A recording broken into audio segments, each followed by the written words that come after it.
Here's a short horror story inspired by real events, weaving together history and eerie fiction. The Watcher of Westfield.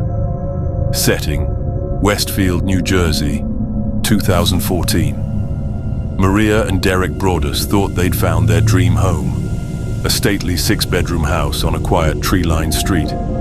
With its sprawling lawn and classic colonial design, it was the perfect place to raise their three young children. But days after closing on the house, a letter arrived in their mailbox. It read, "Dearest new neighbors, welcome to 657 Boulevard. I have been watching this house for decades, as my father and grandfather did before me. It is now your time to keep the house happy. Have you found all the secrets within the walls?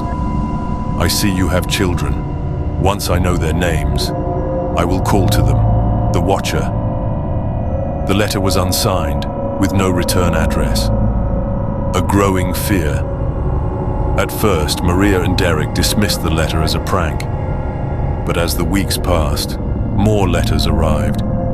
Each one grew more sinister, revealing details only someone watching them could know. Descriptions of the clothes their children wore. Mention of the exact rooms they were playing in. A chilling line. "Do you know what lives in the walls?" The Broadduses called the police, who investigated but found no leads.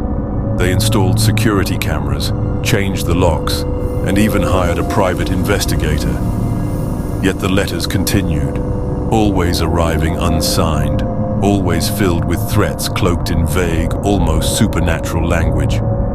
One night, Derek heard footsteps outside. Grabbing a flashlight, he rushed to the window. A shadowy figure stood at the edge of their yard, staring up at the house. But when Derek opened the door, the figure vanished into the darkness. The horrifying discovery. Desperate for answers, the Broadduses hired a contractor to inspect the home. Deep within the walls, they uncovered something chilling. Old, yellowed photographs of children, their faces scratched out with deep, angry marks. The photos were decades old, but the style of handwriting on the back matched the letters. "To my children of 657 Boulevard," one read, "You are safe as long as the house is happy." Epilogue.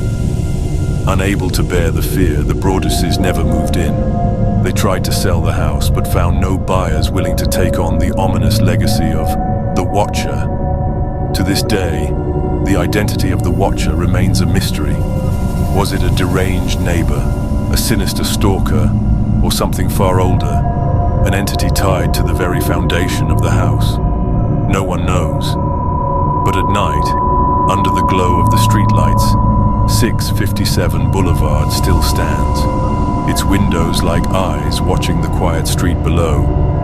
This story is loosely inspired by the real-life events of the Broaddus family, who received unsettling letters after purchasing their home in Westfield, New Jersey.